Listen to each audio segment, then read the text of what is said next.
Wealth is a Choice podcast. Boom. Let's listen to it. Let's listen to it. All right, Joe. Thanks for joining me today. Oh, thanks, James. Thanks for inviting me. Yeah, it's impressive. So I've seen you on the bike, but I've never seen you at work. This is pretty cool. Yeah. You got a heck of an operation going. Thank you. Appreciate it. We've been very fortunate to have a good family operations. Yeah. It's done well over the years. And yeah, it's different not seeing you in spandex on a bike. I know, yeah. And I saw pictures of it looks like your dad out there in the... Yep, my dad. They call him Big Joe. Okay. That's how that was described, even though my son Joey's involved in the business. Now they call me Joe, but it's Big Joe, Joe, and Joey now. Okay. 3 generations. Nice distinctions. Yeah. So. Yeah, cool. I know Kalamazoo is a beer. I don't know. I think Kalamazoo is a beer culture. It is. I remember going to college at Siena Heights a long time ago. Okay. And in the 90s, and I remember hearing about beer being developed on the west side of the state in the town of Kalamazoo. And so in my mind, I think of Kalamazoo as kind of some place that some of these microbrewers and things kind of spawned up from. So is it true? Is there the history of beer in this area? Yeah, it's interesting. The beer culture for, in the 70s was all about macro breweries, the lightest beer you could make. Actually, it was interesting. When I went to college at Western, I wrote a paper on what the beer culture, what was going on in the beer. And at the time, all these big breweries were making the lightest beers, extra light beers, consolidation in the marketplace. It went from like 200 breweries to less than 50 breweries. And that was in the 80s? In the 70s, primarily to the first of the 80s. Okay. And that's what it looked like the market was going. But Jimmy Carter actually passed a law. One of his good things he did. Okay. Everybody jokes about Jimmy Carter not being a great president, but he passed a law that you could homebrew. And when that law passed, people started homebrewing. So it was illegal before? It was illegal before, yes. Wow. Yeah. And so people didn't homebrew. So all these small little craft breweries started primarily because they were homebrewers, right? They made brew and made beer in their bathtub or whatever else, or their kitchen sink. And then they learned how to make it, and they're like, wow, this is unique. Maybe I can make something on a commercial side. Okay. So a lot of breweries started that way.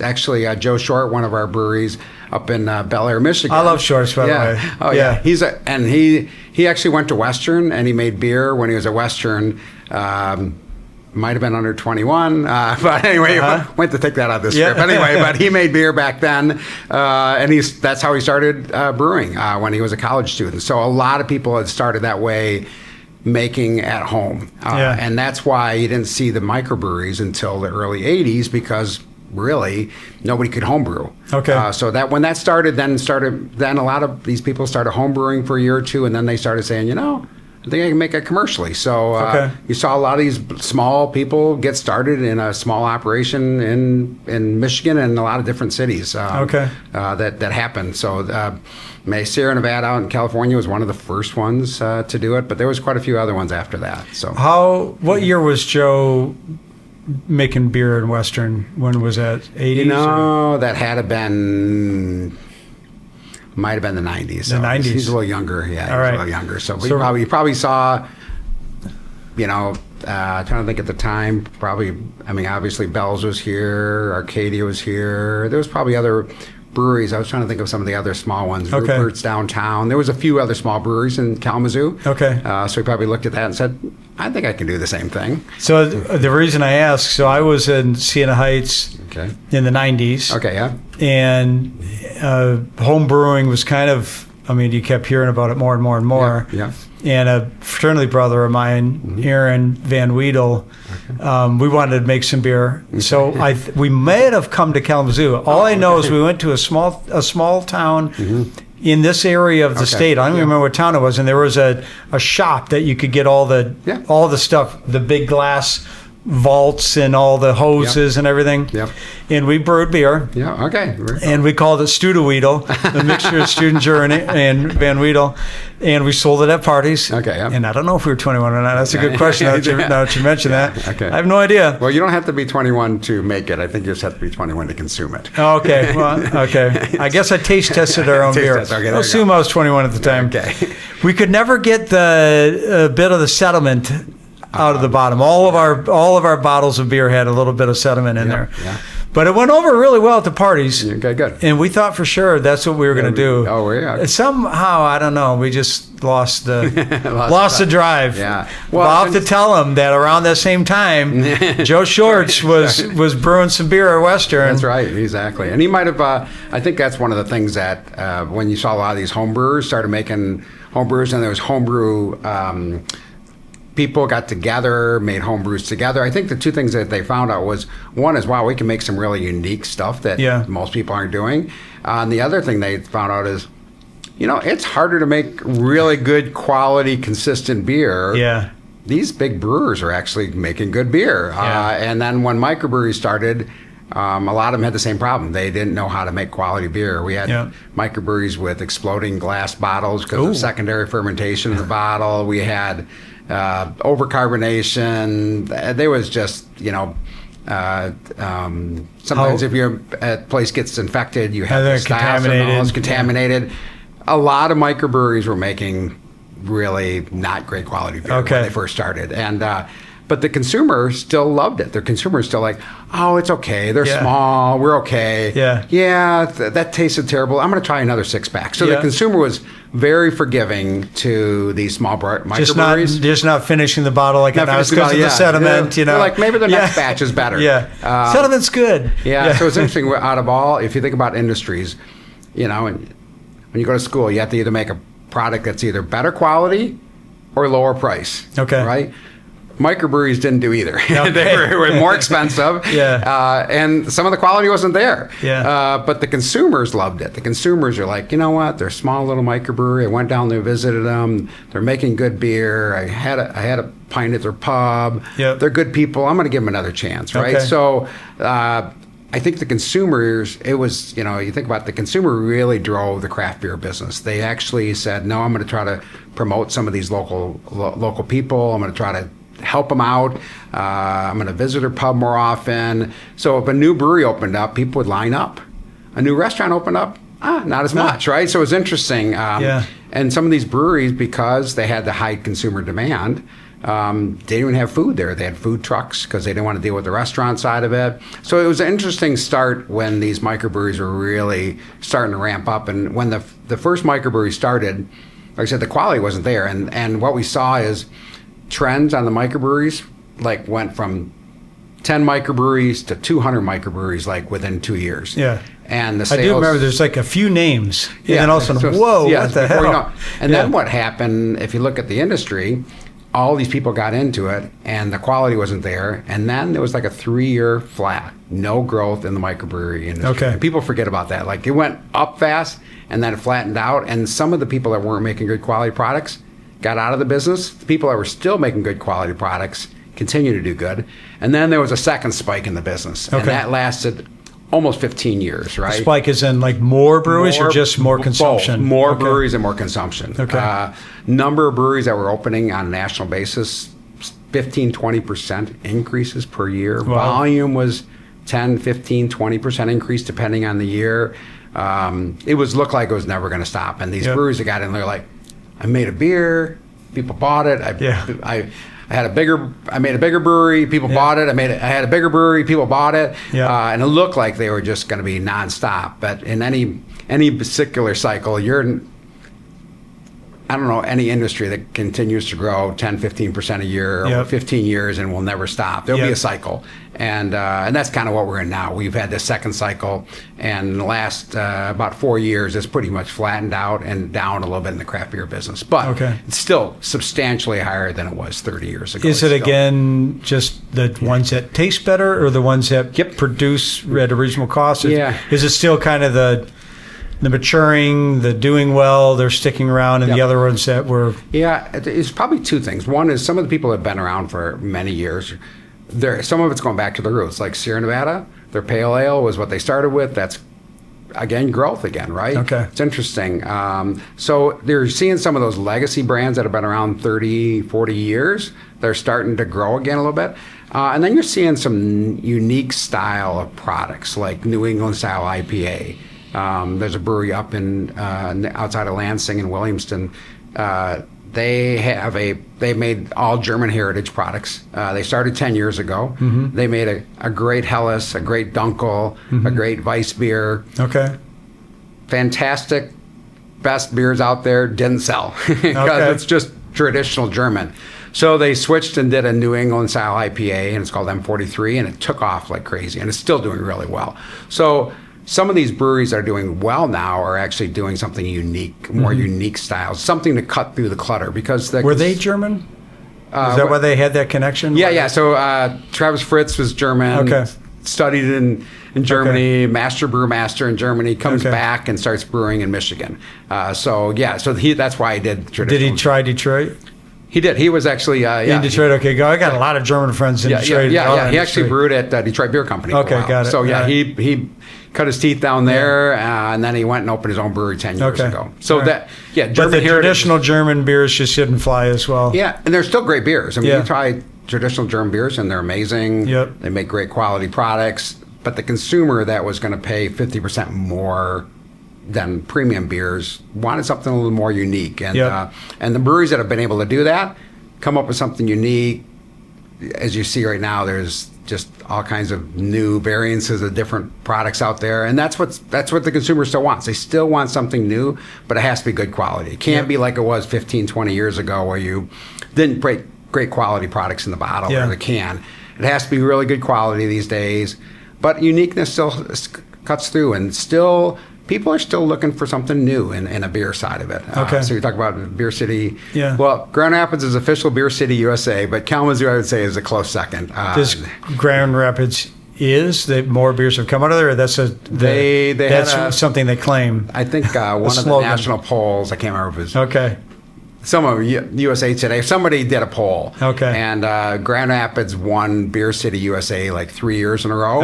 And then they don't do the poll anymore, so they have been forever Beer City USA. So Grand Rapids takes the Beer City USA, but Kalamazoo is always in the top 5. They've always ranked really high. So Grand Rapids still promotes it. Until somebody else has a poll and finds out it's another city. But right now, Grand Rapids is still very high on the list of, and they make some great beers up there. A lot of great breweries are up in Grand Rapids, like Kalamazoo. So the quality is, Eller, you guys still, are you looking for quality or quantity? Is that quality across ages, or where do you see? Yeah. No, so good question. So I was telling you about the letter and the work I did back in college, just to kind of look at the time, it was like, how do you make a beer cheaper? How do you make it a little higher alcohol content? Because the consumer was looking for quality of alcohol in a beer, right?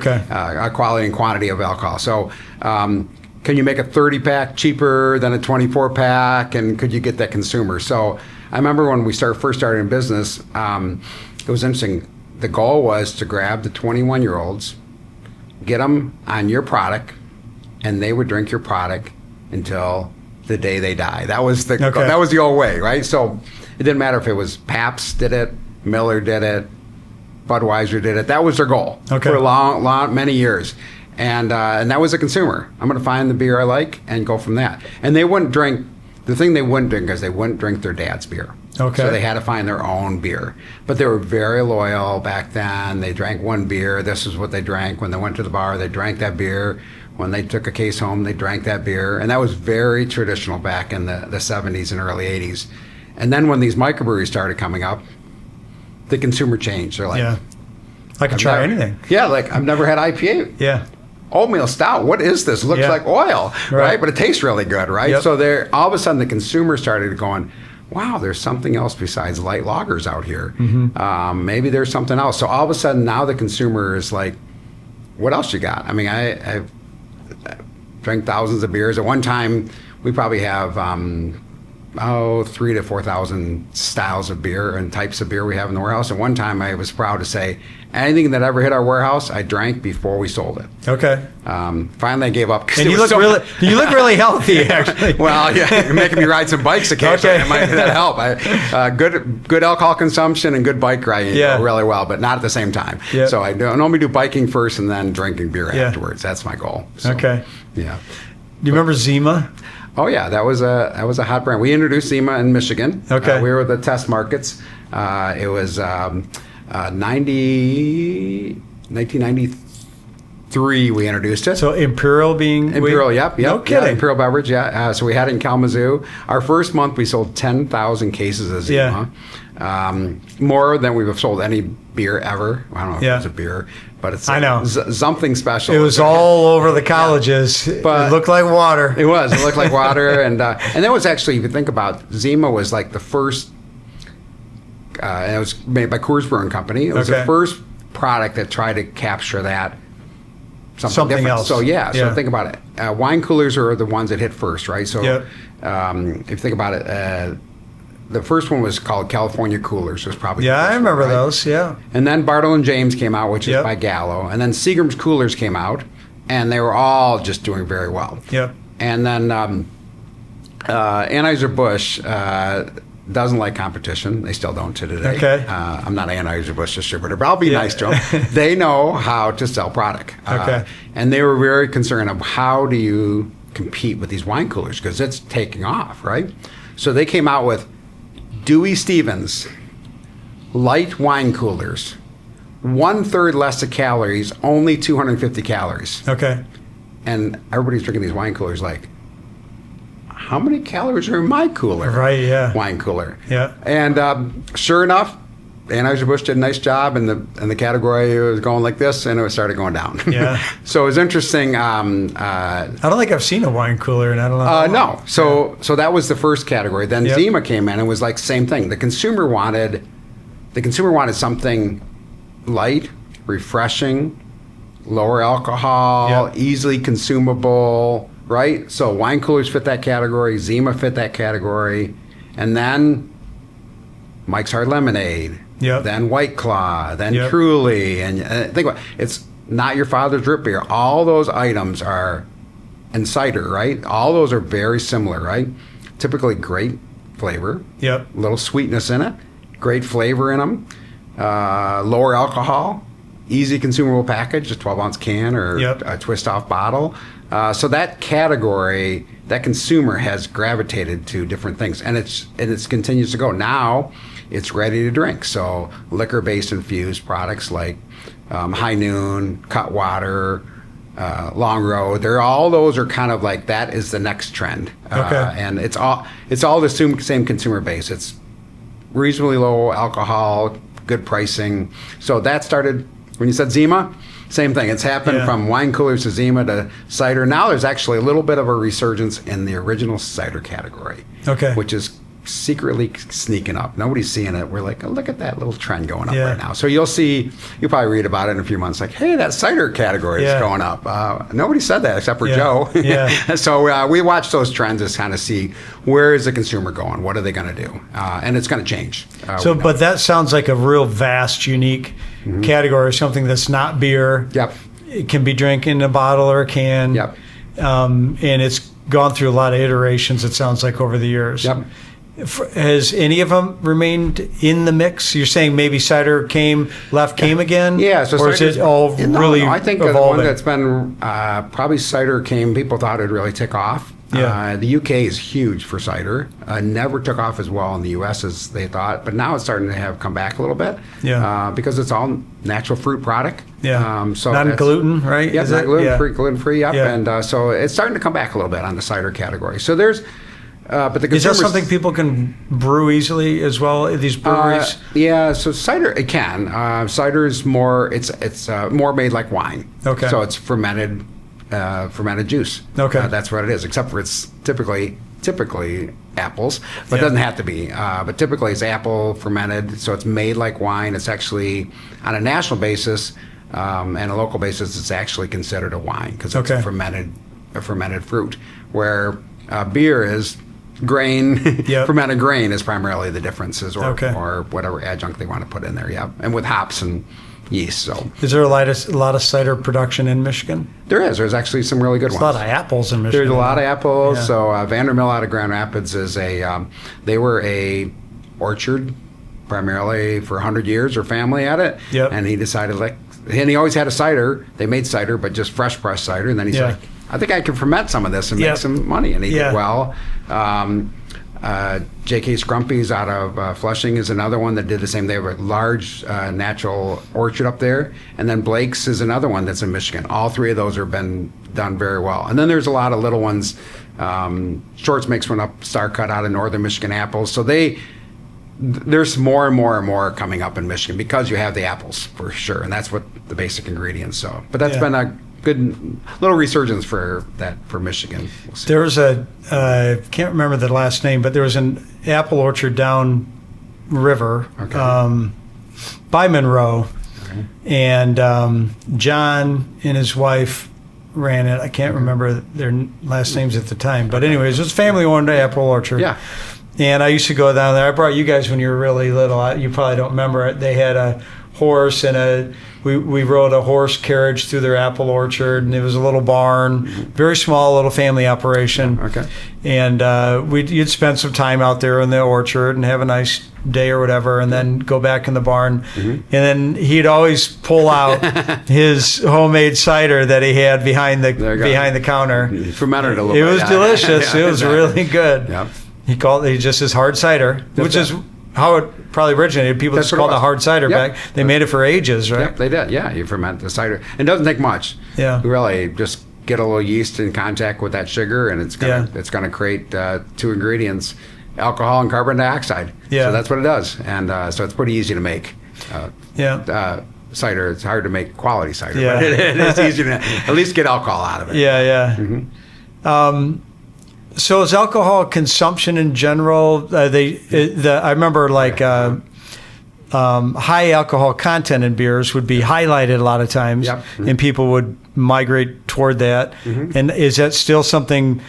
Like I could care less, if it has high alcohol consumption or not. Yeah. Is that something people still look for, or is it now they're looking for the flavor? Yeah, I would say the word is probably value right now, right? Okay. So they want something that people consume. It doesn't matter if it's beer, wine, or spirit. Something they can feel like it's good value, right? So so it's not always the highest alcohol. But it's going to have to be good quality. It's got to have to be unique flavor, something that is good for their palate. Because you can go from super dry wine, Pinot Grigio, no sugar, to a high Riesling sugar. It's not really so much on the alcohol content or the sugar content. It's more, does it taste good to what your palate wants to be? And do you feel there's a good value to it? Is it a good balance? Like on wine, is it a good balanced wine? Do you feel like it's got good minerality to it, right? So what is that, right? Or the same thing with spirits. You can get, on Spirit-wise, cheapest brown spirits to the highest, and why would you pay $20 a bottle for cheap bourbon or $100 a bottle for a nicer bourbon? Why? What's the difference there? So I say the people are looking for a value. What is that going to be? And it doesn't matter if it's beer, wine, spirits. They're looking at something there, and it's not always just price. It's not alcohol content, but it's kind of a combination between all of that. I think that's what the consumer's looking for. Okay.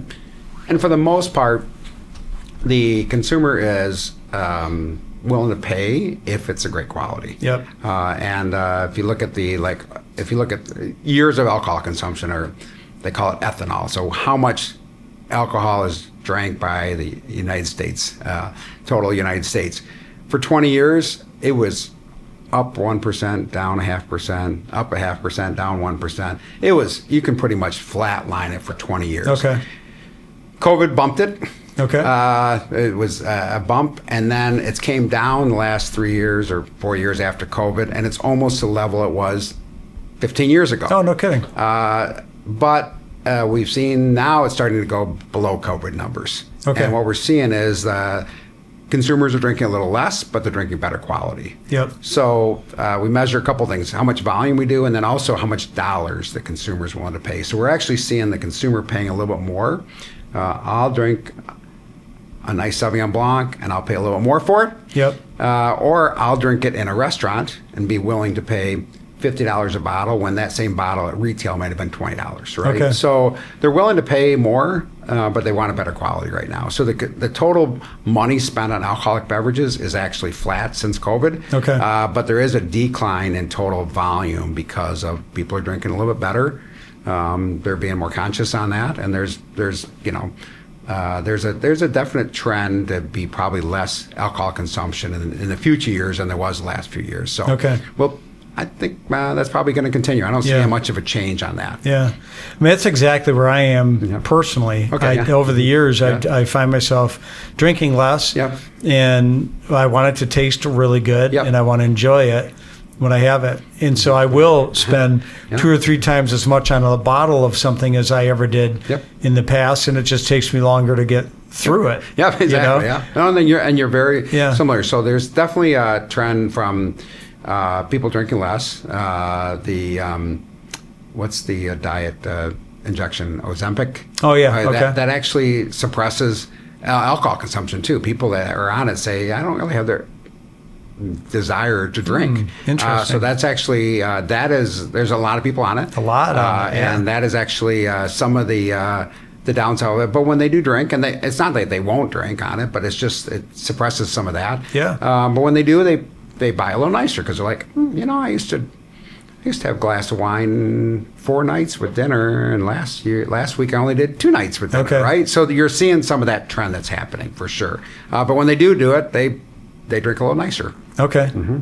So we're seeing some of that consumption. We think, and then the other thing we're seeing is in Michigan, cannabis is legal through that, and the cannabis definitely, if they're choosing to use cannabis or alcohol, sometimes they chose, sometimes it's one or the other.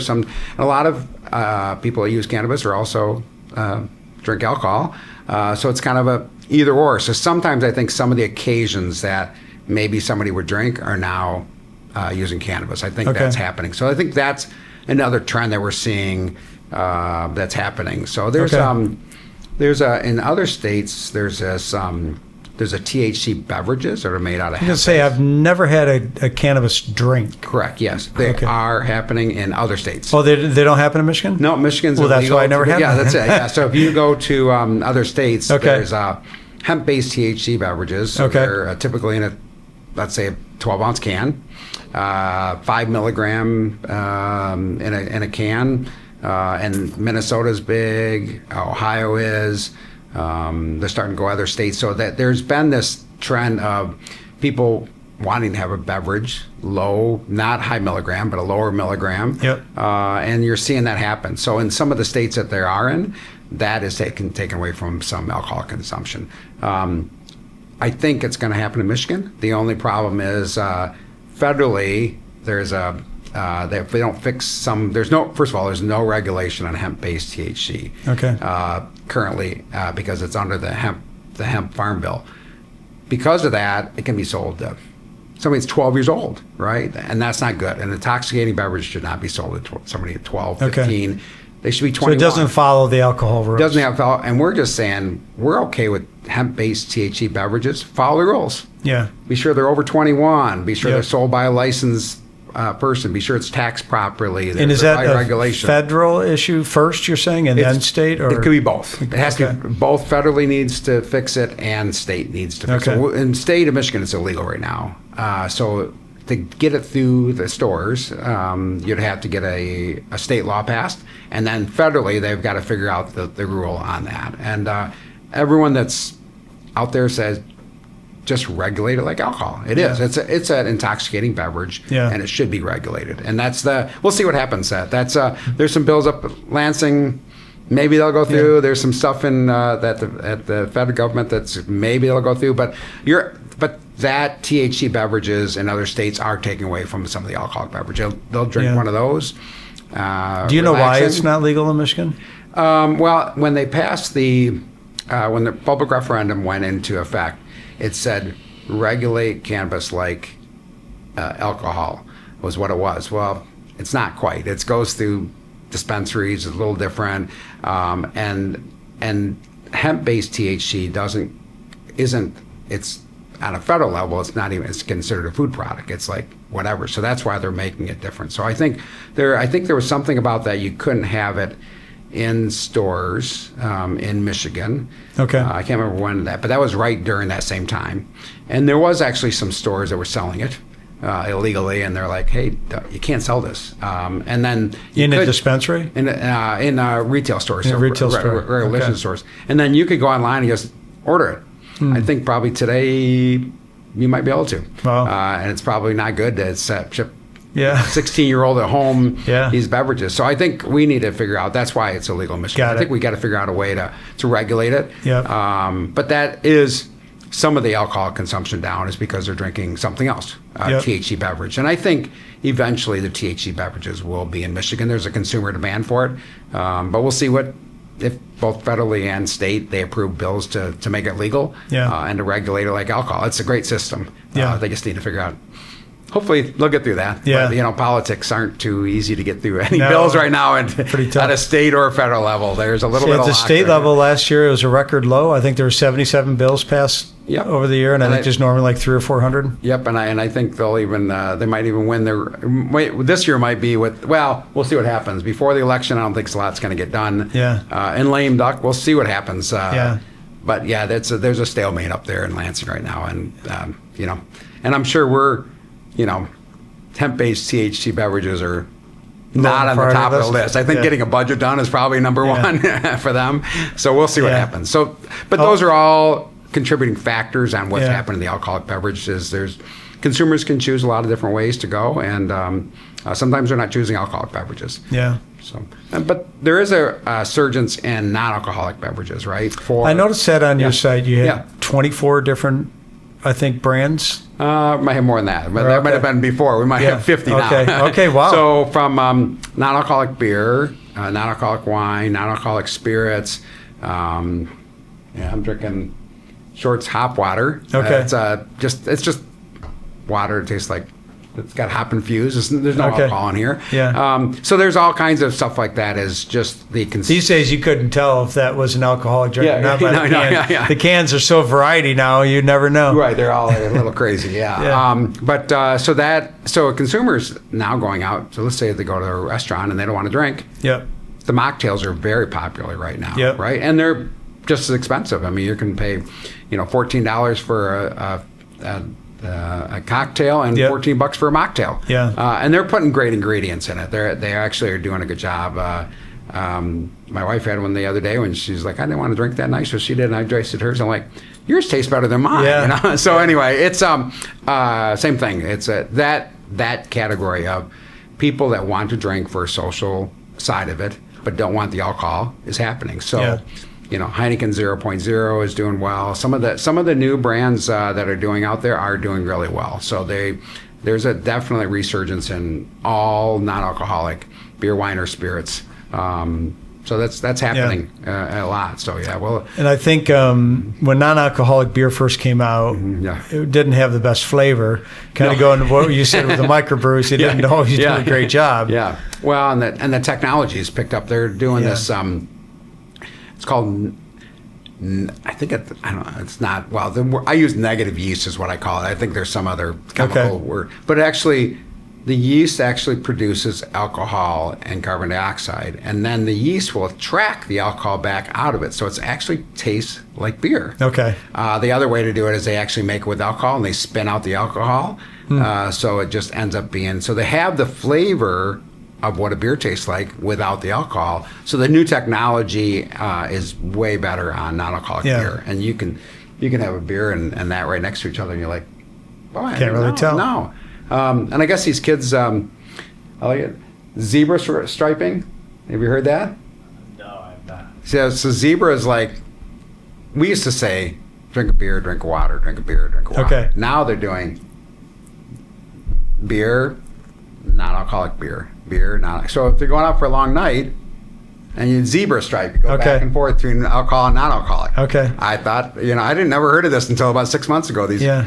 My kids are in their 30s, and they're like, Dad, you don't know about zebra striping? I'm like, Yeah. I'm thinking they're talking about some African elephant, and Yeah. they're going, no, it's African animal, but they're talking about how to drink. Yeah. So I think that's nice that I think the kids these days, right, or say kids, 20 and 30-year-olds Yep. are more responsible Yeah. than we were when we grew up. I think so, And they're thinking about all the things. They're taking Yeah. more Ubers. They're giving designated drivers. They're zebra striping. Yep.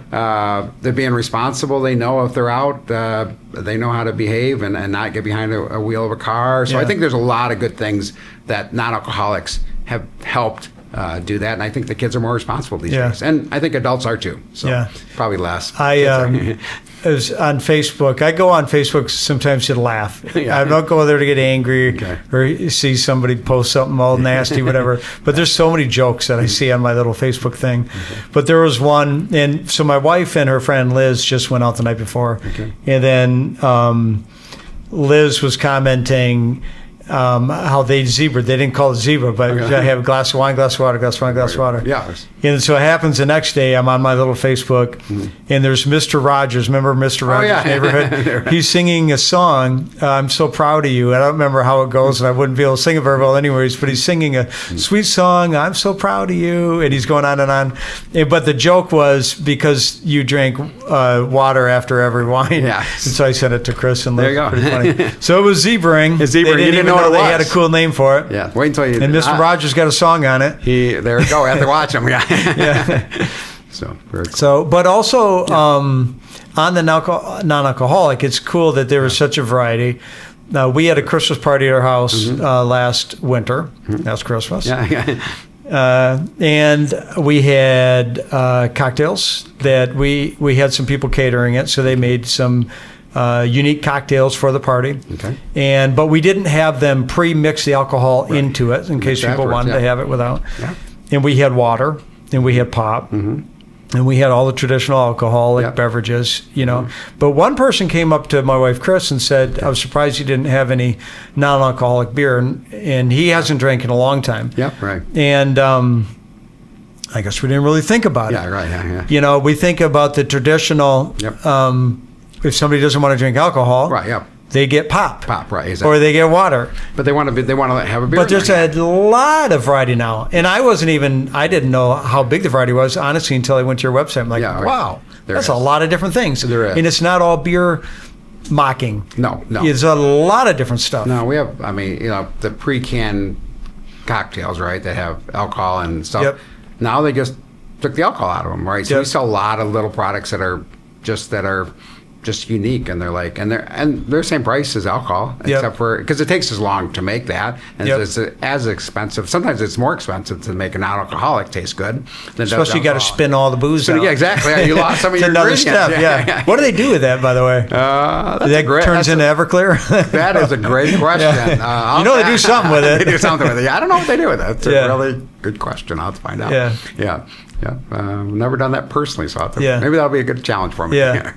But no, there's a lot of variety now. It's good to see. Yep. No, it's been good. The consumer has, more variety than ever. If you go to a grocery store in Michigan, and you go down the alcoholic beverage aisle, and including non-alcoholic, there is a ton of product down there. Right? Yeah. There's everything. Right. Go down the pop aisle. You see Pepsi, Yeah. Coke, and maybe some 7-Up. Yeah. Right. And the difference is the primary difference between those two. There's diet and zero. There's a couple versions of it, but it's yeah. all the same thing. It's Yep. major companies, and the difference between that and beer is primarily two things. One is there's regulation on beer that breweries or distributors can't pay for shelf space for at retail. Okay. So we can't say, I'm going to give you money to put my product on the shelf, right? Okay. Where pop companies do it all the time. So what happens is the big pop companies Pay for shelf space. So the big I used to pop hear about companies- that in bookstores all the time. Yeah, so- all the books on the front end are were gonna be advertised paid for, right? Yeah. So what happens is it lowers the variety to the consumer. Okay. So in Michigan and most states, you cannot pay for shelf space. So what happens? What that does? It creates room for the small guys Okay. that can go out and make a unique product, get it on the shelf without paying a slotting fee for it. So what? And was that an consumer- intended consequence of that rule? Yep, it was. It was actually. So That's fantastic. Yeah, That so if sounds you think really about good. 1933, Okay. 21st Amendment ended, and it said that each state can regulate alcohol in their own state. Okay. Right. So Rockefeller wrote this book, and it talked about a 3-tier system, and it said, here's how you should regulate alcohol in the United States. And most states have adopted that. Okay. And the idea is the same thing. Can't pay shelf space, cash law, they can't put things on terms. There's all kinds of things that are good for the alcoholic business that came out of the 21st Amendment. Okay. And people are like, 1933 law? I'm like, yeah, it's still effective today. And so that's why I think that's a great thing for craft brewers, small wineries. Think about how many small distilleries there is in Michigan. It's because the way to get to market is low, right? You can get into different markets. You can distill a product, bring it to market pretty easy in the state of Michigan and in most states. So that's because of that state law. If it wasn't for that state and federal laws to protect the small guys, Coke and Pepsi would buy them all. So all you'd have is Anheuser-Busch and Molson Coors on the shelf. Yeah. So it's nice that law is here and that's one of the reasons most consumers never see that, but they're like, wow, what variety there is out there that I can Isn't buy. that wild how many laws either have hurt or helped something that we would have no idea about if you're not in the industry? Yeah. So people don't understand our industry so much, but we're a regulated industry, right? And we should be.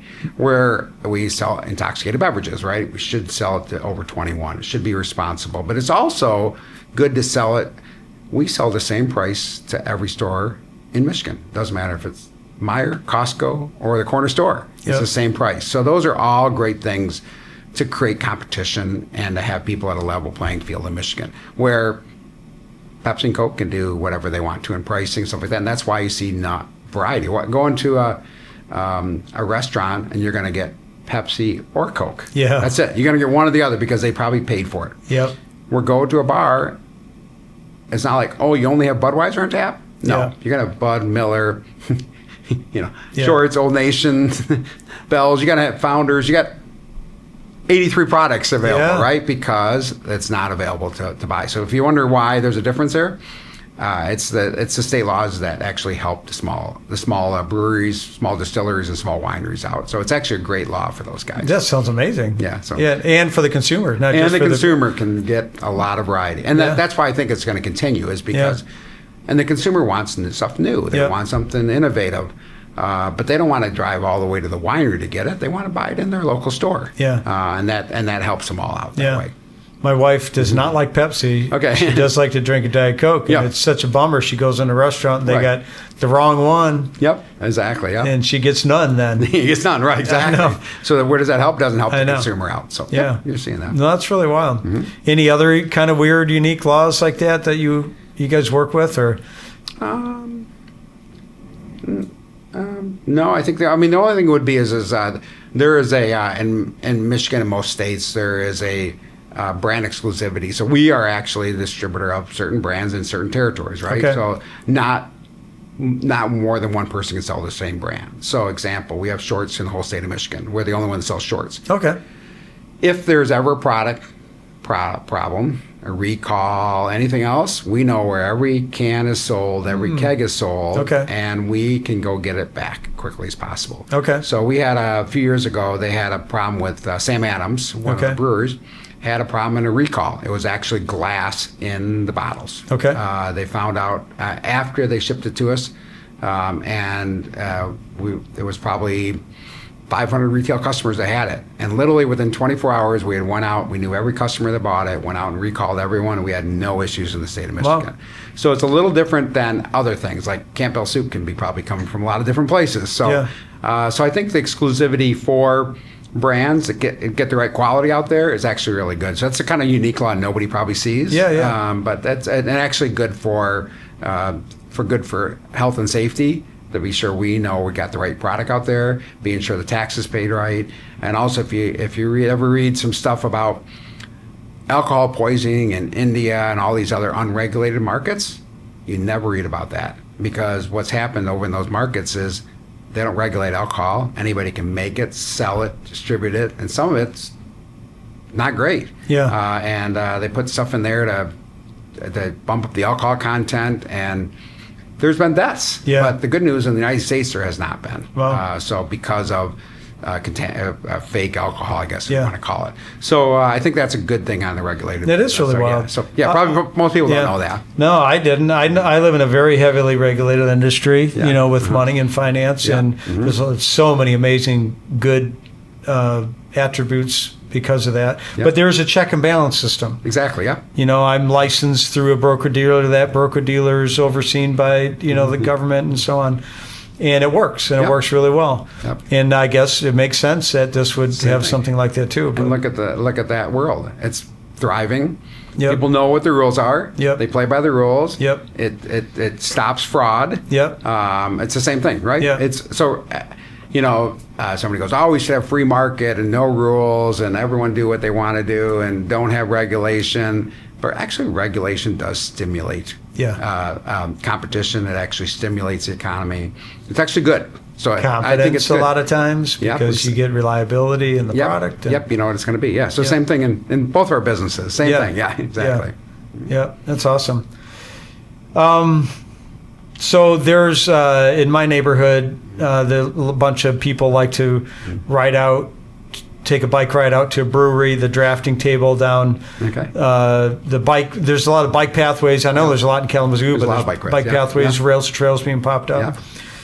Ride down there, have a drink or two, and ride back. And that seems like and they like to go to a brewery. They like to go to these microbreweries and get that variety. Yeah, because they're different, right? They won't. Yeah. And you go to a microbrewery and you'll try beer out and you're like, wow, that was really good. Yeah. And why do they go back? Because next week it's probably something different. Yeah. And that's okay. And that's why they go there. If they go to the local pub, it might be the same beer on draft for Yep. same beer every week. Oh, like, what do you got new? So you'll see a lot of microbreweries, they'll change up their flavors all the time. They'll change Yep. up their styles.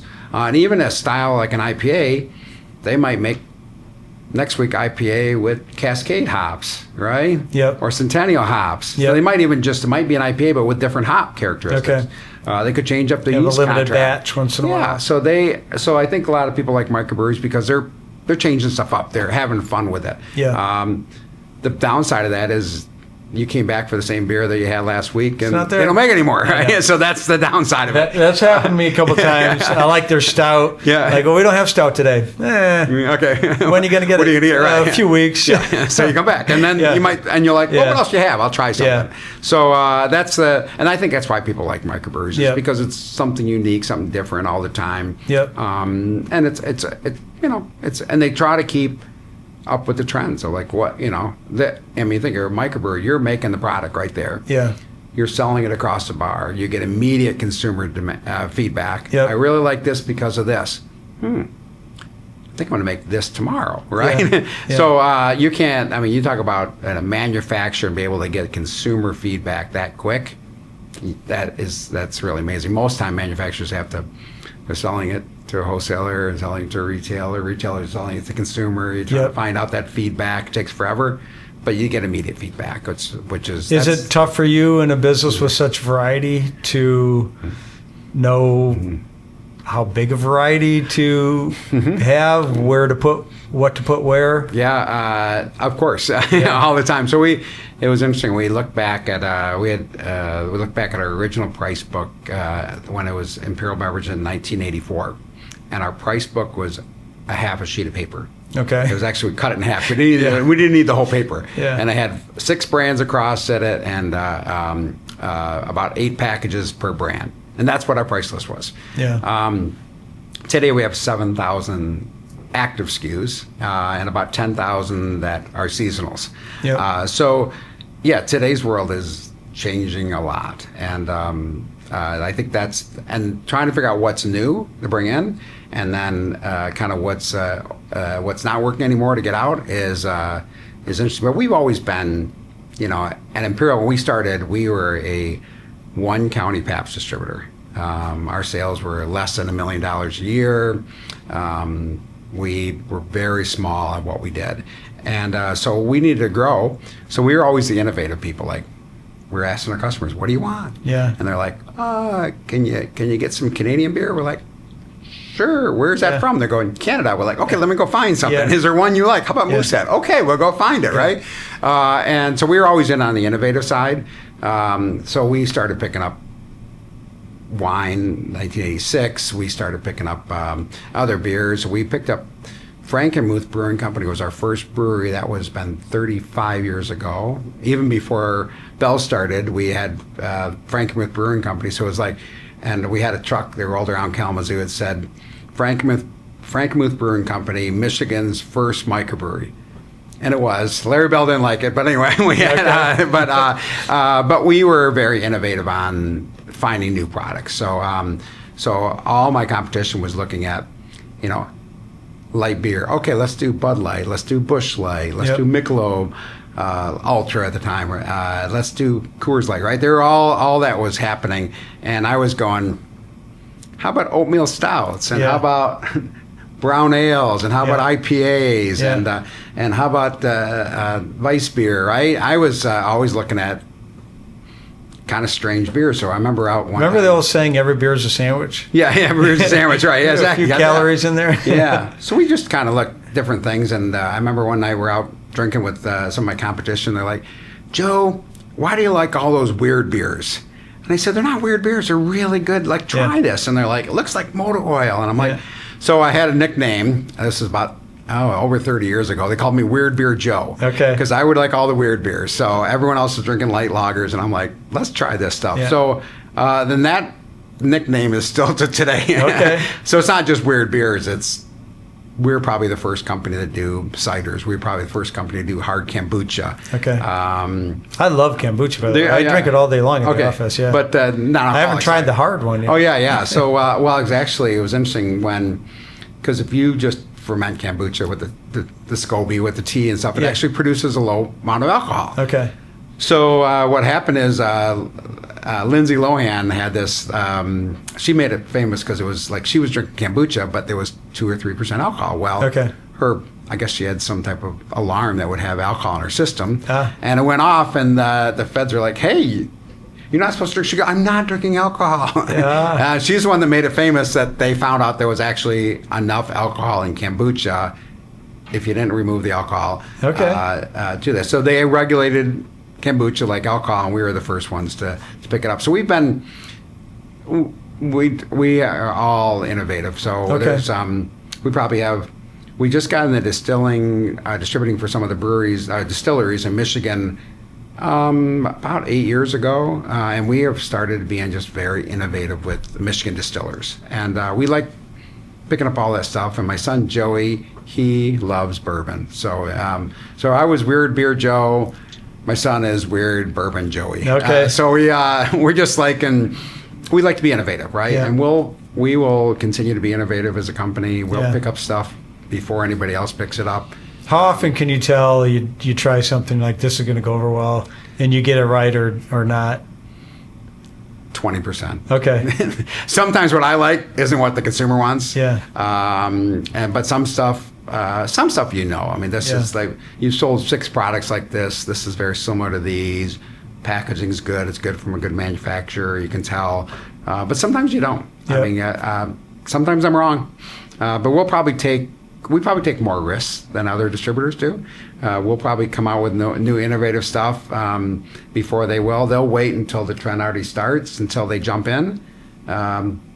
Sometimes we'll make the trend. It's okay. We're very innovative on that. We're probably in the financial world, we're more on the risk side. Yeah. It's worked out. It's worked out good. Yeah, we've had a great growth of our company, and it's primarily because I think when our customers look at us as a couple things. They look at us as, number one, as the people that they call on their customers. It doesn't matter if it's a driver or salesman or a merchandiser.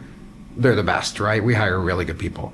Second thing is we bring great quality product to them. They really enjoy the products that we bring to them, and they can make good money on them. And they always look at us as like, what's new, Joe? Yeah. All right, what's new? And they look at me like, you got what? Yeah. I remember we first did non-alcoholic wine. They're like, isn't that grape juice? Yeah. Like, hang on, taste this. And they're like, wow, it tastes like wine. I'm like, I know, this is supposed to be a substitute for wine. It's not just grape juice. So, we try to be very innovative on that and try to do something that is just, so they're always looking at us for kind of the new trend. What's going to go on there? And maybe 20% is the right number. sometimes we get it right. Yeah. Sometimes not. Yeah. But we have a whole department that actually looks at new products, evaluates them, tries to come up with the formula of how Yeah. things are going to be perfect. But until we get in the consumer's mouth, it's hard to Yeah. know sometimes. I don't follow baseball, but I've heard. Huh? Oh, I thought you said something. I don't follow baseball, but I've heard some of the batting stats. Yeah, uh-huh. Like whether if you hit like if it's low, Low, yeah. 20 or 25% or something's really good or something. So if you hit 300, you're that's like a big 30%. home I would hitter, be I great. guess, Yeah, if I maybe. could get Yeah, you're right there. Yeah, so we might bat.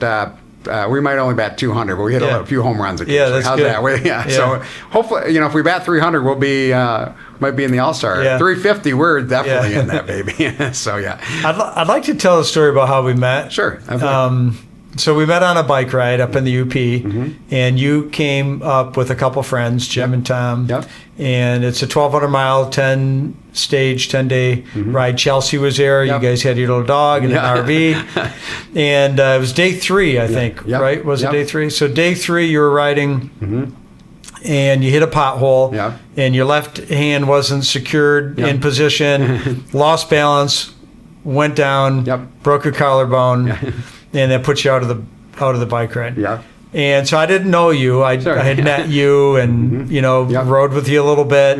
You seemed to have a great attitude. Yeah. I felt like shit. Couldn't believe that this happened on day 3. Yeah. I saw you in Iron Mountain at the end of that day. Yep. Sitting down in a chair, you had a sling, and looked you, terrible. you had a beer, but you smiled. Yep. I remember, and Yep. you had a great attitude. And and I'm like, what are you going to do? And you're like, well, I'm going to keep driving around. Yeah. And Tom and Jim teamed up with Connie, Yeah. one of my. She's like a cousin of mine. Yeah, yeah, kind of. It's like a childhood, family friend. Yeah. And so the 3 of them rode around, and you went around the entire rest of the 7 days, and I was impressed as hell. And you had a phenomenal attitude. Yeah.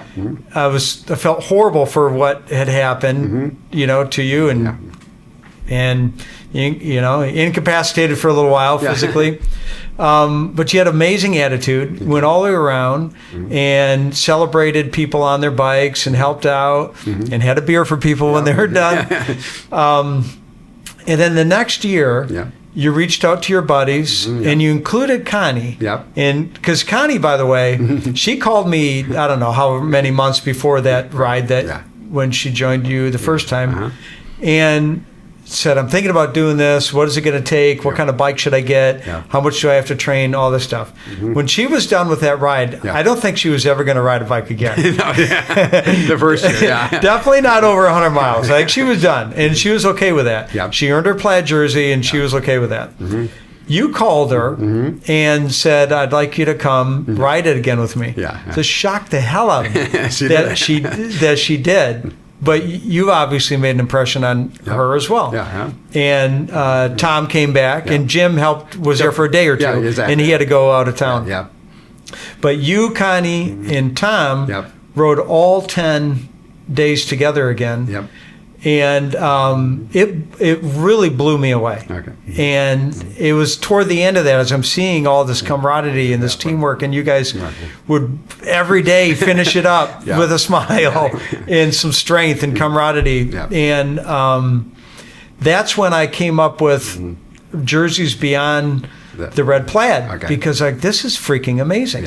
You guys brought, and this is the bike event at the time was very early in its development, and we were building what it is. I thought someday it was going to be a race. That's when I started it, because everything's a race. Every event's a race, and I thought someday this will be a race too. And you guys, I don't know how much you know about how you've influenced the ride, what it is today. From that year, you have established more of its culture than I had in mind that it might be. And now we have plaid people coming back with like plaid every year with plaid and getting another plaid. But it started that year that you invited Tom and Connie back. And so I came up with the white plaid jersey, which is to award somebody coming back and riding it again. And Then now we've got also a purple plaid, and we also have a Northern Lights plaid. And we also have a copper plaid, but people are coming back. Okay. It started from you. Okay. Well, And thanks. you haven't been up there during a plaid party, but every year since you got your plaid. Yeah. But every year during the plaid party, Okay. I share the story about you and you inviting people back. Yep. And I share, because as I wore out the white plaid and the purple plaid and the copper plaid, I share the story about you coming back. And this is why we have these other plaids. Yeah. Well, that's good. Well, thank you for sharing that. Yeah, it was, it was interesting when I first signed up for this thing. I was actually up in the UP. We actually opened a distributor in the UP, and I was looking to do something up there, right? I wanted to do some biking up there because it's just a beautiful area up there. Yep. And it was actually popped up on Facebook one time. They were like, hey, tour to UP. I'm like, what is this, right? Yeah. And so sure enough, I'm reach out like, what is this all about? And they go, here's what we do. And so I came back, and Tom and Jim are good friends of mine. Yep. Jim had a road across the country like the year before. And so he knew what he was getting into. He knew what he was going to get in, no question. And me and Tom we are good friends. The three of us actually work out together. Actually, Tom and Jim are actually on my advisory council, like my board of directors too. No way. We're all right. We're friends. We're workout buddies. They're advisors for me. Actually, when my CFO left, Tom came and helped me out being a CFO for a while. We've had a close personal and professional ties, and they're amazing people. But when I came back and I saw Jim and Tom at the gym one day, and they're like, said, I'm thinking about this, and they're like, count us in. We're in. Wow. I said, okay, so what are we gonna do? And we're like, and at the time, you guys had a way to transport our stuff, and they have hotel to hotel. Yep. And we talked about it, and we said, if the three of us are doing it, and Chelsea wants to come up, and my wife wants to ride a little bit, and Pam, who is Tom's wife, is like the most amazing cook in the world. I know. She makes really good bike food. She was like chef on probably wheels. A lot of other food too. She made the amazing. bike food is really good. Yeah. So we all said, let's just do it. So we rented a motorhome. All came up there. We trained a little bit for it, and we were all like, let's just do it. We had no idea. I've never never biked. I've biked. My longest bike was 112 miles one day, but I've never done more than that. Training with Chelsea? Training with Chelsea. That's a very specific number, 112. That sounds like an Ironman. Oh, it is Ironman. Yes, I've done 3 Ironmans. So I've done, but that's it. I mean, after that, I'm not doing 113 miles. That's too long. Anyway. So it is a difference, isn't it? 112 to 120? Yeah, 120. Yeah, exactly. Isn't that weird? So I was so proud. So we did that. I remember the first day we finished the 120 miles. Oh, and then the first year we actually we tried to go each city we stopped at because we sell beverages up there in the UP. Yeah. I tried to find a place that we could have a beer at. So I talked to some places ahead of time. They go like, oh yeah, we'll host you. Come on in. So we tried to go to different pubs through the 10-day tour. Yep. And the first day was fantastic. We finished. I posted on everything. I said I posted on MySpace, and they're like, Joe, there's no MySpace anymore. But anyway, told the world. And the second day was good, but it was like, okay, my legs are getting a little tired. It was interesting. And then the third day you talked about, it was actually, we weren't far out of town. Yeah.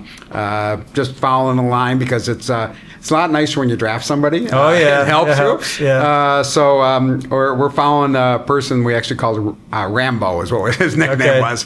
Following Rambo, big guy, right? Yeah. Can't see around him. I was like right behind him. He was a good windbreak. It was a great windbreak. Yeah. And so I'm following Rambo, and he hits the pothole. I hit the pothole. And I lost my left hand when I was 7 years old. My dad had a pizza place in Kalamazoo, and I was helping him grind sausage. Yeah. And I wasn't smart enough to use the plunger, and I put my hand down the meat grinder. Yeah. So I never had a left hand since 7 years old, and I've had an artificial hand and hook, but I didn't like it, so I haven't used one since I was in the teenagers. So riding down there, when you hit a pothole and you've got one hand to hold on to and the other one, so I just tumbled over and over, and down a ditch, and well, in the first day, we talked about Connie was me, Tom, and Jim, and Connie kind of, Yeah. we're all at the same pace. Yeah. So we became friends the first day. You know, when you're out there 120 miles, you become really good friends. Yeah. Second day, the same thing. We became better friends. So we're going to okay, We're gonna finish. the four of us are going to Yeah. finish together. Yeah. And then when I hit that pothole and got a nice ride from, I think Phyllis took me to the emergency room, and they looked at everything, and they didn't know what was wrong the first day. And the second day, they actually went and got an MRI, and they had a rotator cuff, and my bicep was ripped off. So here I am. Your Your good arm. My good arm. My only one I got a hand in. shit. I can't use, Yeah, and the other one I have no left hand. And I'm like, Yeah. this is going to be a problem. Yeah. But Jim and Tom immediately came up and said, you know what? We talked about it, and we're going home. Well. And I said, no, we're not. We are Well. not going home. You came up here to ride with. He goes, yeah, we came up to ride with you, not. Yeah. I said, no. I'm staying in the motorhome. I'm going to be here. I'm going to go with you, and I'm going to just get you beers. Yeah. And they kept saying, well, no, Joe, we're going home. I'm like, no, we're not. You guys took the time. We have the motor. We are going to Yeah. go. We're going to stay. And so sure enough, I couldn't drive, but Pam drove. My wife Chelsea, Chelsea rode sometimes. I got to sometimes ride for her for a me. little Yep, bit. that was Yeah. good. Yeah. And we just made it around every day. So I would just go at the motorhome. Next stop, I'd find Yep. be sure that I got the beers ready and cold. Yeah. That was important. Yeah. Helped out with some water stops occasionally. Yeah. Couldn't help too much, but I could help what I could. Yep. And but it was really cool to see Tom and Jim and Connie finish the 10 days, and Yeah. it just melted my heart. And they were just like, so if we weren't friends, I was really good friends with Tom and Jim before, but with Connie there, Connie was just like, Yeah. she was like the sister I didn't have, right? Yeah. I got two sisters. She's She was a amazing. third sister. Yeah. She is amazing. Yeah. And so after I get all my body parts put back together and got surgery a few months later and got all that, I said, I'm coming back and doing this thing. Yeah. And Tom's like, I'll do it with you. I'm like, no, you already did. You don't need it, Tom. And Yeah. Connie's like, Tom, if you're coming up, I'm coming up. No way. And so it's Yeah. funny. Tom and Connie, the next year when we went and did it together, Tom was in front, Connie was behind me. They're calling out every pothole. Oh, yeah. They're every not pebble, gonna let- every pebble in the road. Yeah. There's a pebble. I'm like, Yeah. okay, you do not have to. Like, this is okay, Yeah. right? You had a guard around you. Yeah, there was like, Yeah. I felt very secure. Yeah. And Tom's like, I'm going to be sure. I'm in the front. And I'm taking care of it. And Connie's calling out everything. And I'm Yeah. like, you guys, I'm okay. Yeah. And they're like, yeah. But it was cool to make it through 10 days. And it was such a great thing coming over and walking the bike over the bridge. there, Yeah. and then coming up and lifting the bike and Yep. and earning the plaid jersey. So it was special coming up and do that. And what a beautiful ride. Yeah. It is. Anybody that wants to do it, I would encourage it. Yeah. I would also encourage it. Better train. It is not for the faint of heart. Yeah. It is 120 miles a day or in that range Yeah. for 10 days in a row. If it rains, you're Yeah. going to be out there riding. Yeah. If it's windy, you're out there riding. It doesn't Yeah. matter if you're going to ride. Yeah. We don't have break days. We Yep. go. Yep. But what a great experience. And James, you've done a great job organizing that and getting people doing things that they probably wouldn't do Yeah. ever. Didn't think was possible. No, they didn't think it was possible. And Yeah. it was pretty cool to see that. And I didn't, 1,200 miles in 10 days, I was like, that was pushing it for me too. But it was cool. So. Well, interestingly, that small group, Yeah. you did establish a lot of what the culture developed into through your experience. It was a horrible thing that happened to you. Yeah. The net effect of it was really a beautiful gift that happened to our event in terms of what you brought back and what you helped showcase is really important about it. Yep. In people, humanity, Yep. people being with people and doing amazing things together. Yeah. Jim actually also said to me, I think it was the second year, Yeah. Okay. but he came back and he wrote a day or two, I don't remember. Yep. But he told me when he was leaving, he said, you're defining what the culture of this is going to be. And I'm not exactly sure why he told me that. Okay. Maybe he saw something, he thought I was going down the wrong path, I don't know. Yeah. but I'd never forgot that. And I kept thinking about it. Yeah. Like, why did he tell me that? Yeah, okay. And what does he mean by that? And how much influence do I actually have over it? And so I think with him saying that too, Yeah. I started watching what you guys were doing and what was developing, and also everybody else is seeing Yeah. you guys and Yeah. what's happening here, and that they Right. came back. And yeah, so it's an amazing gift that you gave us in the event, Yeah. and everybody that's followed. Good. I'm And glad I could hit the pothole. I'm glad. So yeah. Yeah. So and you came back and got revenge. I got revenge. Yeah, you remembered so, where that thing was. I do. I remember exactly where it was. Yeah. And I said, you know what? I actually knew where that pothole was, and actually drove out there to see if it was still there. It Yeah. was still there. They did not fix it a year later. I'm not. Yeah. Yeah. And I said, you know what? I'm gonna get revenge. So. Sure enough, some people can have a good bladder control, and so I was like, I'm not going to pee in the morning. I'm going to Yeah. wait until I get there, and I'm going to fill that, Fill that thing. with my pee. So I stood there on the Yeah. road, and just filled the pothole. So Yeah. that was my revenge on that, and Connie's shaking her head, Yeah. and Yeah. and everyone laughed, and Yeah. so I think there's some pictures of the backside of it. Yeah, not the good. front, not the front side. No, everyone is behind me. They don't want to see that. And it's Yeah. a pretty, not too many people are on the road anyway, so Yeah. that was good. Yeah. And I got revenge, and I filled that pothole. So That's awesome. It was great. It was, but it was, I think the camaraderie of, old friends sticking with each other, and Yeah. and things happen. I mean. We could have easily went back, and I'm like, no, Tom and Jim, I'm here for you, right? So Yeah. I was there for them, getting them through their 10 days. Connie, we became good friends, and then Connie and Jim and Tom all came back, and Yeah. then Tom and Connie rode with me. So Yeah. I mean, you can create friends all over the place, and I think the thing is people look at that bike ride, right? What is that culture, or what have you created? And it's not just for the hardcore, I'm going to go as fast as I can. Some of it's like, you know what? We're going to have a good time. We're going Yeah. to relax. We're going to Yeah. enjoy. If we stop an extra 5 minutes at a water stop, it's okay. Yeah. It's fine, right? Yep. If we want to go try something, we went over there. Oh, look at the falls. Let's go get some pictures of the falls. We enjoyed our bike ride That's out good. there. We actually didn't. It wasn't all about hammer time and how Yep. fast you can get, but and I think that's where Jim was talking about a little bit. Like, create that culture of all shapes, sizes, abilities of what you can do, and put your mind to something, and creating that culture of like, God, this one hand guy can do it. I can do it too, right? Yeah. So then that is, I think when I was 7 years old and lost my hand, my grandfather, who was in his 20s, lost his actually right hand. Okay. So my grandpa Nick was big influence for me, and actually said, you know what? I was 7. He was like, no, Joey. He says, if they can do it, you can do it better. Yeah. And he said that 100 times, maybe 1,000 times, right? You can do it better. And he made me play baseball, basketball, all the sports. Wow. There wasn't anything I couldn't do. He says, and because of your advantage of missing a hand, that's what he called it, an advantage. Yeah. Because of your advantage of missing a hand, you have to think a little different. You have to work a little harder. You have to be a little smarter with that. So remember, if they can do it, you can do it better, not the same.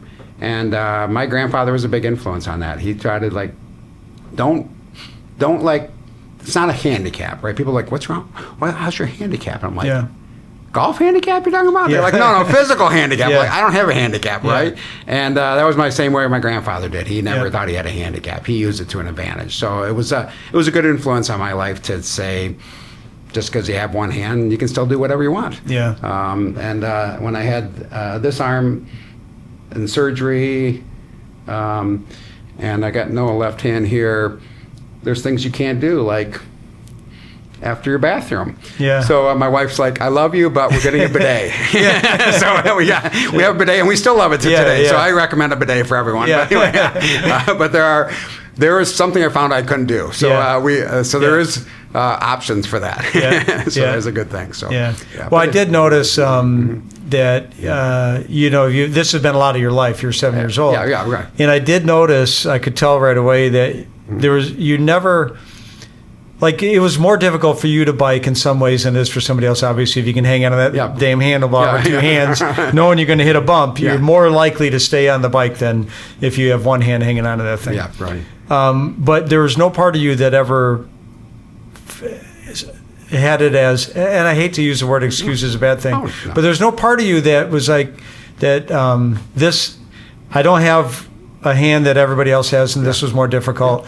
And I just got no sense of that whatsoever, which is also very impressive. But it also says a lot about you. No, well, and I think that's a great lesson from your grandfather. It is, yeah. No, it's good, and you're right. That's a choice you have in life. Yeah. Right? Do you know, how do you want to deal with what gave you, and do you choose to blame other people, to say, "Oh, I can't do that," to say this can't happen, or do you choose to jump in and do it? Right? Yeah. And I've been able to do anything I wanted to in life, and just figure it out. I might have to think a little differently. Yeah. The only thing I couldn't figure out when I was a kid was archery. I'm like, how am I going to do this archery thing? Yeah. And I finally figured it out. Strap that baby with duct tape around the bow. And hang that was on, pretty good. Yeah, you'd be and a secure hold. Because archery, your wrist gives. Well, there ain't no give. Yeah, So actually, the same thing. My grandfather said, if they can do it, you can do it better. Yeah. And I'm like, I can do it better because I got no bend in my wrist. Yeah. This baby's not. This baby's straight on. Yeah. So if you have to choose what to do, and you have to figure out what is that you're going to do, and do you use it as a advantage or disadvantage? Yeah. And we always looked at it as how do you use it to your advantage, and how do you make it work? So, but yeah, it's a I was weird way fortunate to lose a hand when I was 7 years old, and I think I've helped other people. It's interesting when my kids have all grown, but when they brought friends over, my wife's a school teacher. When their kids see my hand, they're all like, "Mr. Cekola, what happened to your hand?" And I tell them, well, I was helping my dad out in a machine. I didn't listen to him, and I didn't use a safety plunger. And they're like, wow, like you didn't listen to your dad? I'm like, no. And this is what happens when you don't listen to your dad. Yeah. And they're like, and then I turned to them like, do you listen to your dad? Yeah. And the kids are like, yes, we do. And the parents are like, yes. Yeah. So I can help scare kids. So that's my other natural ability. Yeah. If you want me to scare a you get 7-year-old, a lot of I can do that. a lot of parents visiting with their kids for an hour. We got to go to Joe's house. Mr. Cekola is going to teach you a lot. I mean, not talk to you today. Yeah. So it's but I look at it as that's what I do. That's what it is. Yeah. In 2010, I went blind in my right eye from a shingles freak thing. We didn't know what was going on at the time. Mm-hmm. And I started carrying around this little pocketbook. Okay. And I would write down, and I was pretty bummed out about it when it happened. Sure. I was writing down all the things I can't do anymore, kind of to keep track of them, and all the times I couldn't do something I wanted to do, and all the times that I could do whatever I wanted to do. Yeah. And after a few days of doing that, I realized I had like 2 marks of what I couldn't do. You know what I mean? Right. And I'm like, well, shit, I guess I can do everything that I want to do. See? And then I came up with this mantra: I want to see more with one eye than I ever did with 2. There you go. And the experience has been life changing for me. Yeah. Okay. I didn't. Too bad I had to lose my eye to get to get the experience, but I did for some reason. Yeah.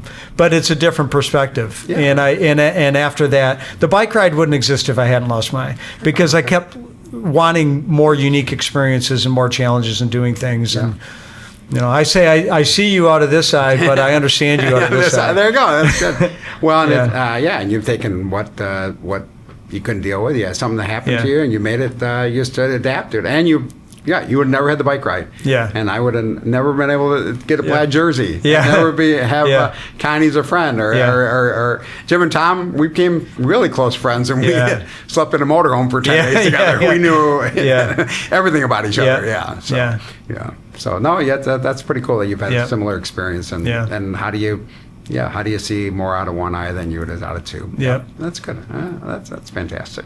Well, thanks for sharing. I've got one more question for you, but is there anything else you wanted to? Yeah. No, I mean, for myself, my mantra is helping people succeed. Yeah. Right. And I just believe in that from work aspects or personal aspects. I've got 2 of my kids in the business now. Yeah. Very fortunate to have them, and they're amazing. So Joey and Ashley are both in the business. My daughter Brittany's not in the business, but she's super smart. Who knows? She might come maybe someday. But but I'm very fortunate to do that. I share that, the kids have turned out better in spite of their upbringing. So when I raised them, they can do really well. So good. As bad as you want to screw up the kids, they actually turn out okay after all. It's impossible not to screw them up a little bit too. A little bit, yeah. But they're strong. I said, you're stronger because of how I screwed you up. But helping people succeed, so it doesn't matter if it's my family or the business. I just want to help people succeed. And, I got a few more years at Imperial, but Joey's going to take over the day running next year, and it's great to see him do that. And my daughter Ashley's doing an amazing job, and I hope I can still continue to, help out them, help out the community, and just continue to do what I can for them. Yeah. And that mantra, I saw it full force when I got to meet you at Tour to You. Okay. And that's what, I was really drawn to you because you could see it. Okay. And you told them, we're not going home. We're not going home now. And so that's not just something you put on the wall here at your office. You live it, I can tell. Yeah. That's why I wanted to talk to you. I would like to get to know you better because it's such a amazing mantra that you're practicing and living in life. And you, like I said, I'm not saying it lightly, you did change the direction of the culture of the Tour to You way for the better. And I can't thank you enough for that. Well, thank you. Yeah, I'm glad to be able to influence some people out there. Yeah. That's and hopefully when I meet people or influence people or whatever it is, they are in a better space when I'm done. So. Yeah. Well, okay. My last question. Yeah. The name of this podcast is Wealth is a choice. Boom. The wealth means a lot of things, and it could mean money. It can mean health, community, family, love, whatever. Yep. Whatever it might mean to you. Yep. Do you think that wealth is a choice? I do, and I'll give you a little. One of my favorite sayings is, "You can have anything in life if you just help other people get what they want." And Zig Ziglar, I'm not sure what I quote him exactly, but it's close to that, right? Okay. I remember back in it had to been early '90s. My dad was like, "Hey," he read this book and said, "You need to go train with this guy." I'm like, who is Zig Zig? What is this, right? So I haven't heard that name in a little while. Yeah, so I went down to train with Zig Ziglar and learn how to kind of do that. But I think that was the influence, was like, you know what? Don't always think of like yourself. And if you really want to create wealth, and it could be healthiness, right? Yep. It could be your relationship with your family. It could be your relationship with your kids. It could be relationship with friends. That's all wealth, right? Yep. It could be financial wealth, right? It could be whatever wealth you want to call it. I agree. If you just help other people get there, you will be there. And we've always believed that. Sometimes we do stuff that is like, Joe, why are you doing that? It doesn't make any sense. And my dad's thing was this. He would just take a start at the stop, and he would just go like this really slow in a big circle. And every time he did that, I'm like, and he goes, what goes around comes around. Yep. Do good things and it will come back to you. Yep. Don't do good things and it'll come back to you. Yeah. So I always remember that. So what goes around comes around, and I think wealth is a choice. I mean, you choose to help other people create wealth through whatever it is, and I think it comes back to you in the long run. And I think it's been my mantra for a long time, and I'm very, very fortunate and very lucky to have a great family, great relationships, a great business. I am a very lucky man, to say the least, and I think a lot of it has to do with how you treat other people and what as my dad would say, what comes around goes around. Yeah, that's awesome. Thanks, Joe. Appreciate it, man. Well, thank you, James. Give Chelsea my best. I will.